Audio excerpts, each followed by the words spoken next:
Before we get to today's show, I'd like to mention that although ID the Future is free content, it's not free to produce.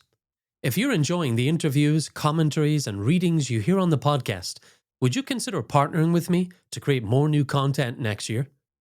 Discovery Institute depends wholly on donations from people like you who are excited about the work we do. Become an ID the Future partner today to help us produce new episodes and expand the reach of the podcast.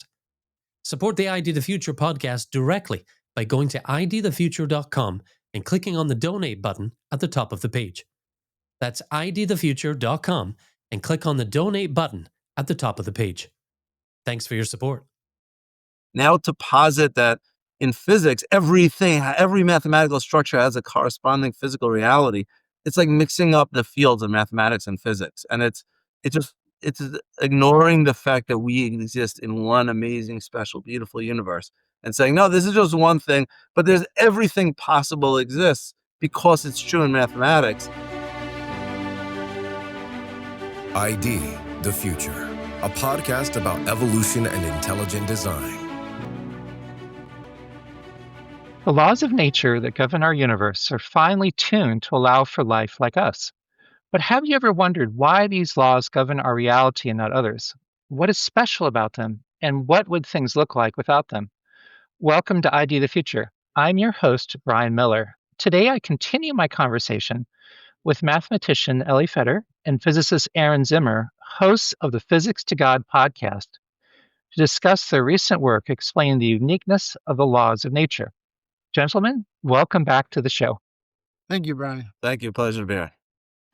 Now, in the first half of our conversation, we discussed how the structure of the laws of nature appears to be designed for life. And you also talked about the advantages of each particular type of argument, the structure of the laws, and the fact that they're fine-tuned. Today, we'll talk about attempts to argue that the laws are not the result of design. So let's begin by discussing how do scientists attempt to explain the life-friendly nature of the physical laws? Okay, so there's really one attempt of a scientist to explain why our universe is governed by these laws as opposed to any others. And that is it's a multiverse solution. And it's by a guy named Max Tegmark. He's an MIT physicist. And his explanation is kind of out there. It's like a wild explanation. But his basic theory is he calls this the ultimate ensemble, or the Mathematical universe hypothesis. And his basic theory is that he calls it the level 4 multiverse. And he starts with an equation between math and physics. And he says that math is the same thing as physics. And everything which is mathematically true is physically true. In other words, he says, why should it be, for example, in math, and this is true in math, that you can make up any laws, any set of laws, and they all work out in math. In the world of mathematics, anything works. But he says in physics, why should there be only one set of laws which governs our one universe? There's a theory you could have imagined our universe by any set of laws. So he says there's a mathematical democracy, if you will. And he says every single possible set of laws actually is real. It actually governs the universe. And there's this infinite multiverse where every set of laws exists. So quantum mechanics, general relativity, there's one universe which operates according to that, but there's other universes which work by mathematically consistent magical spells. And there's other universes that work. Every single possible set of laws that you could come up with exists. And we obviously are going to exist, and then you have like an observer bias. We obviously are going to exist in the universe with a set of laws which is conducive with life. And that's how they explain, why do we have these special laws? Because given that all the possible laws exist, we obviously can only exist in a universe like our own. I feel like I'm watching a Marvel movie with Doctor Strange. I think I can see how this has inspired these different movies. Now that's quite a bold claim. Does he actually present any evidence to support this idea? Okay, so basically his evidence is it's more of an argument where he says it would be nuts if only one set of laws were to exist. Why should it be that there only reality is a universe with gravity and quantum mechanics? Why aren't there other universes with other laws of nature? They're logically possible. Like, what selects them? And basically, he doesn't say this explicitly, but it's implicit behind him, behind his theory is that there's really three possibilities: either nothing exists, everything exists, or something exists. So if nothing exists, then you don't have to explain. There's nothing arbitrary about nothing, but obviously it's not true. Something does exist. There's a universe. So there's at least one universe, you know? You got So basically you're either left with saying everything possible exists, and then there's nothing arbitrary. But if only something exists, like one universe with gravity and electromagnetism, then you have this problem of why do these laws exist, nothing else? So his basic evidence is that it would be crazy if the only universe that existed is ours, because what selects that this is the only universe that's real, nothing else? So therefore, he says everything possible exists. Every mathematically consistent law exists. And, it would be crazy to say 2 plus 2 equals 4 exists, but 3 plus 3 equals 6 doesn't exist. That would be crazy. Those are perfectly equal equations. None of them is more real than the other. So too, every possible theoretical law in the universe is real, governs a separate universe. And his evidence is it would be crazy for it not to be true. So therefore, it must be true that we live in an infinite multiverse where every possible law exists. So it sounds like it's not so much on hard data, but more this intuition he's coming with, is if that would be Yeah. fair. Right. There's no real hard. How do you have hard data for unobservable universes? There's no hard data for. And now, do you find problems with his proposal? Are there issues that you've identified? Yeah. So the problem, besides the fact that it's making up that all these universes exist, is the question is how does he attempt to explain our particular universe? And the way is that it's based on an appeal to an observer bias, right? But there's something is like when you want to appeal to an observer bias, you're trying to say is like this would be the typical universe that an intelligent observer would find himself in. If you really have infinitely many universes, you could really explain anything possible. There's nothing which you could observe that you can't explain. For example, he said, if you hear a voice coming from the sky that says, I am God and there's no multiverse. You say, well, we're in a universe that happens to occur. So there's nothing that you can't explain. You could explain all of life by just saying we happen to be in a universe where there's life. You don't need evolution, you don't need anything. So Multiverse of the gaps, because if you explain everything, you explain nothing. You're not explaining anything by saying everything possible exists. So of course, you could have said that without observing the universe. It's just a multiverse of the gaps. It's not a very good theory. right. So what makes multiverse, what in theory would make multiverse into a rigorous theory, is if you could say that our universe is not just any old universe, but this is the typical universe that an intelligent observer would find himself in. And then you could really invoke an observer bias to explain our laws. We have our laws because this is the typical way that we would expect an observer to find himself in. But if we would hear a voice from heaven, we can no longer appeal to an observer bias because the typical intelligent observer would not expect to hear a voice from heaven. Therefore, the voice in heaven would be an indication of an intelligent voice, a God. But again, their claim is that our universe is a typical universe that an intelligent observer would find himself in. And the problem is, and this is the problem with all multiverse theories, but it's even worse for Tegmark's multiverse. The problem is it doesn't quite seem true. It doesn't seem from the set, and Alexander Valenkin pointed this out, it doesn't seem that our laws are especially simple and beautiful. And there seem to be many more complex ways to produce intelligent observers. It seems like if you want to know, there's a lot of different complex laws that could result in intelligent observers and not as many simple, beautiful laws that could result in complex observers. And therefore, it doesn't seem like our universe, our laws are really the typical way to get intelligent observers in an infinite multiverse. And that's a problem with his theory because if our laws are not the typical way to get intelligent observers, well, then you're dealing with a multiverse of the gaps. Then you're not really appealing to chance to explain our universe because chance would predict that we would have intelligent observers in a complex universe. And in fact, our laws are not complex. They're very simple. So that's like, in a certain sense, the beauty and simplicity of our laws is like a counterexample or falsifies the prediction of a multiverse theory that our universe would be a typical universe with intelligent observers. Yeah, and that is an absolutely brilliant argument because, again, if you just think about fine-tuning and you argue from multiverse, you could say, "We just got lucky. Our universe supports life." But what I hear you're saying is that even if you stick to just universes that support life, and you look at this ensemble of universes that support life, then our universe is highly, highly unexpected, even if you just look at universes that support life. I think that's absolutely brilliant. Physicists say this. It's not really it's argument, but like Alexander Vilenkin calls the principle of mediocrity. Brian Greene writes about it. Like most people don't appreciate that point, but like the top multiverse scientists, they understand this idea that you can't just say anything happens if everything exists and only some of this happens. You have to show that your theory predicts that we would observe a universe like our own, and that's where multiverse runs into a lot of trouble. Now, is Tegmark aware of this issue? Does he try to address this problem anyway?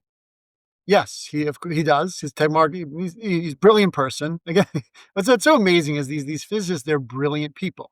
So they don't miss these points. So what he does is he does like other multiverse theories. He comes up with something called a measure. Okay, so a measure is a rule that a physicist comes up with. It doesn't, where you basically find a way to count the universes or to order the universes in ways where even though there's an infinite number of every single type of universe, you have a way of measuring them and figuring out which one is more probable according to your rule.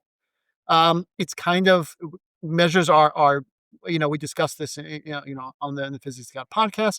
Measures are they're not really good solutions. Physicist Paul Steinhardt really wrote a scathing article about it, and a lot of physicists don't like measures because they're ad hoc. They're not part of. They don't emerge from the theory itself. They're something that a physicist creates and imposes on the theory. It doesn't change the multiverse, whatever measure you're using. It's just your rule for how to measure and arrange the multiverses in your head, so to speak, is changing based upon your different measures. Let me just explain a little bit. So the idea of how the measure would help is basically what Tegmark proposes is that even though there are infinitely many universes in the multiverse, there's somehow more simple universes than complex universes. There's more, even though they're all infinite, there's this idea of making a measure, which is this organizational system, which makes it that there's almost like a penalty for complex universes. And complex universes are, Complex laws. for complex laws, there's like a penalty such that those aren't so frequent. And simple laws are going to be more frequent. And there's this, he posits that there's this measure which over on top of the universe, which governs the frequency of different universes, and says that even though they're all infinite, it's going to be much more common or likely to get a universe with simple laws than a universe with complex laws. And given this measure, which, as Aaron was talking about, is ad hoc and making it up, then the claim is our universe is the typical way to get intelligent observers. And you've talked about this measure problem before. Could you just sort of remind us of what the problem is with that response, and also how it also relates to Tegmark's ideas? Okay, yeah. So the measure again, it's like a meta law. It exists outside of the laws of nature themselves, and it's created by physicists. A physicist decides because I have an infinite number of every possible universe with every possible law. So he's going to make up some sort of measure and posit there's a meta law that transcends the laws of nature and selects out which laws of nature are more probable than others. And the problem with it is that it's almost obvious. It's just this ad hoc addition that a physicist comes up with. It doesn't emerge from gravity or quantum mechanics or string theory, eternal inflation. It doesn't emerge from any known physical law. It's just something that a physicist comes up with in order to make up a rule, in order to compute probabilities. Because if they can't compute probabilities, the multiverse doesn't work as a theory. So they need to compute probabilities. And it's ad hoc, and the measures they come up with don't really work. And the measures are in general they're fine tuned because they tried out 100 simple measures. The measures don't work, so you have to come up with these ad hoc constructed measures, and you end up with the same problem of who fine tuned your measure, as opposed to who selected these laws of nature. It's who selected the measure, which tells you the rule is simple laws of nature are more common than complex laws of nature. So you end up with this asymmetry in the very measure that selects which laws of nature are more common than other laws of measures. And the major problem, just to add on, is that this is what Aaron's been describing is the problems with measures in general. They don't work then, and For any multiverse for any multiverse theory, they don't work, and they're ad hoc, and they end up having to be fine tuned. But there's an especially unique problem which exists for Tegmark's multiverse theory itself, which doesn't apply to the other one, because and Vlenkin makes this point as well, is that the idea of Tegmark's level 4 multiverse. He says that there can't possibly be another multiverse because his multiverse is supposed to be the multiverse of all multiverses. Every possible set of laws which you could imagine exists in this multiverse. And there's none others. It's by definition exhaustive. It includes every possibility. But yet, Tegmark is claiming that this multiverse is governed by a particular measure, which makes it that universes with simple laws are more frequent than ones with complex laws. But now that measure itself should be within this set of laws. And he's saying that, what about the other measures? There should be another measure which works the other way. And how does it even make sense to say that this measure actually exists and not some other measure? According to his theory, all measures exist, all laws exist. There's no sense in saying that our multiverse is governed by a particular measure. That's against this whole theory of a democracy of mathematics, is that everything possible has to exist. So how could you suggest, in order to solve the problem, that our multiverse works by one measure? What about all the other measures? They should equally exist according to his very theory. That's a profound argument. In fact, I remember in our previous conversation, you talked about the inflationary model or other standard models of a multiverse, and how those models actually would suggest that the universes with what are called Boltzmann brains would be far, far, far more common than our universe. That younger universes are actually much more likely, where random fluctuations produce a brain. So that was I love that argument. And then you're saying now that with Tegmark's model, it's even worse because you could have an infinite number of measures. So how can you possibly justify choosing one measure as having a priority? That's really profound. Right, and that's Now, his whole motivation is he doesn't want to have any symmetry where Asymmetry. and asymmetry where one law of nature is more real than another. But he ends up in the end of the day positing asymmetry in the measures, the meta laws of nature, where there's one meta law that's real and a bunch of other meta laws that are not real. And he just undermines, like self-defeating. His whole motivation is undermined by the fact that he has to accept that one meta law is real and the other meta laws are not. So it just destroys itself. so what you've essentially shown is even on his own terms, his model is logically incoherent and Yes. inconsistent with what we observe about us. But are even the premises of the mathematical multiverse reasonable? Do you even agree with these premises? No. No, to say simply is it just seems to be like, I'm a math guy and Aaron's a physics guy. And they're different fields. In mathematics, it's true. You could invent anything and call it mathematics. You could study three-dimensional manifolds or four-dimensional or five-dimensional or six-dimensional. There is a democracy of mathematics. Whatever axioms you want to make, there's Euclidean geometry, non-Euclidean geometry. It's all in your head, so to speak. You can make up whatever axioms and see what happens. But that's not physics. That's mathematics. Physics, you're dealing with a universe where we have observations. Science is based on looking around at the universe that we observe and discovering the laws that govern our universe. And just to posit that because in mathematics, in this abstract world of mathematics, everything is equally real. Now to posit that in physics, every mathematical structure has a corresponding physical reality. It's like mixing up the fields of mathematics and physics. And it's ignoring the fact that we exist in one amazing, special, beautiful universe and saying, no, this is just one thing, but there's everything possible exists because it's true in mathematics. It's like it's mixing categories, mixing up the frameworks and the studies of mathematics and that of physics. I think part of the confusion comes from the fact that modern physics is like always written in the language of mathematics. And you open up a physics textbook and all you find is equations and mathematical symbols. And to some people, that makes them think that mathematics and physics are the same.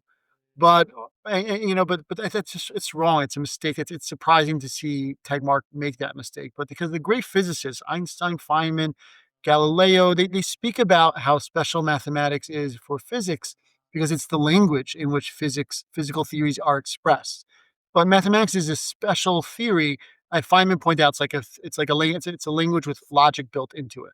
But it's just a language for expressing physics. It's not that the universe is mathematics itself. It's the universe is something that we observe and we experiment with, and we try to describe through science, but we're describing our one particular reality. And mathematics is the language of describing it. It's just a big mistake to destroy all the truth that science has ever discovered and say there's nothing special about Einstein's equations. Those are every possible law is real. You just destroy universal laws. There's no objective reality. It's really a very destructive whole Tegmark's theory that every possible law exists. It destroys objective truth. It makes the universal laws of nature non-universal, just our particular rules of our local neighborhood, and it really undermines everything science is based upon. Oh, yeah, that makes a lot of sense. Now, how would you describe the proper relationship between math and physics? And how would this asymmetry that you're alluding to relate to your argument for design? Right. So again, as Aaron was saying, is that the physicists describe the mathematics as the language of our universe, and our laws are written. I think Galileo has a quote like that also, like the beautiful the language in which our laws are written is that is mathematics, and the laws of nature are formulated are there are one set of laws of nature, but they're formulated in the language of mathematics. And when we study these laws, the one set of laws which we discover and we analyze and we try to formalize, when we look at the nature of these laws, as we talked about last time, we discover that they are designed, that they have these unbelievable features which are unique in their ability to produce atoms, stars, molecules, planets, galaxies, and life. And that's both in their qualitative nature and in their quantitative nature. Well, I guess we're focusing here on the qualitative nature, but given that, again, these set of laws which we do discover in our one universe are unique in their capacity to result in our unbelievable universe, we think that our one universe with its one laws point to one God, one intelligent cause of those laws, as opposed to saying we see one universe and we posit infinitely many universes in order to explain the beauty of our one set of laws. It just seems to be, just totally outside of what we observe, and it's just kind of making up a whole set of mathematical multiverse in order to avoid the clear indication in our one universe of our beautiful laws, which point to an intelligent cause. Okay, that was beautifully said. Now, as we close, I have one final question. How can people listen to the Physics to God podcast and find more about your work? So you can listen on any podcast platform, Apple or Spotify or any other one. We're available on YouTube, Physics to God channel, and our website, physicstogod.com. You can find all our episodes in essay form.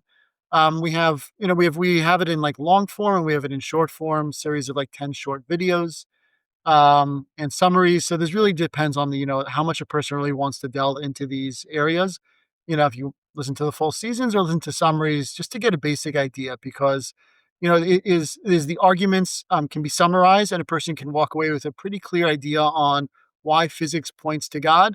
But just by going through the area, beyond just seeing that, okay, I could see that there's an intelligent cause and God exists, but it also, by going through these seasons of the Physics to God podcast, you can really see the wisdom of God and the intelligence of God in the universe. And it's kind of amazing how much modern physics, you'll learn just by investigating, does the universe have an intelligent cause or not? You end up really getting a good perspective on the entire, framework that modern physics sets up. And it really exposes you to the real infinite wisdom that is in God's creation. But on our podcast, Aaron, we have this back and forth where Aaron is explains the physics in a clear but sometimes complex way, and my job is to use analogies and to break it down and to simplify. And if any of these ideas seemed a little complex, we were kind of pushing it into a quick interview. But we really develop all these ideas in much more depth careful, slow, spell out everything. Well, you don't need to explain know everything. physics because Ellie explains every. Yeah, exactly. So that's, we try to, so we have, again, we're trying to be rigorous, but at the same time accessible. So if any of your listeners were scared off by, or some parts they didn't follow what we were talking about, it's Aaron's fault. But, you can check out the podcast and you'll see it's, I think we really make it. We take a lot of effort to really try to spell everything out in a way that everybody can understand. Yeah, and I've thoroughly enjoyed the podcast, both because it does have scientific rigor, but then it also is very, very accessible. And the conversation between you two, I think, is really unique. So I encourage our listeners to keep listening to it. But again, thank you so much for your time in allowing me to interview you today. Sure, our pleasure. Our pleasure as always, Brian. Now, for our listeners, if you missed part one of our conversation, be sure to go back and check it out. And for ID the Future, I'm Brian Miller. Thanks for joining me. Visit us at idthefuture.com and intelligentdesign.org. This program is copyright Discovery Institute and recorded by its Center for Science and Culture.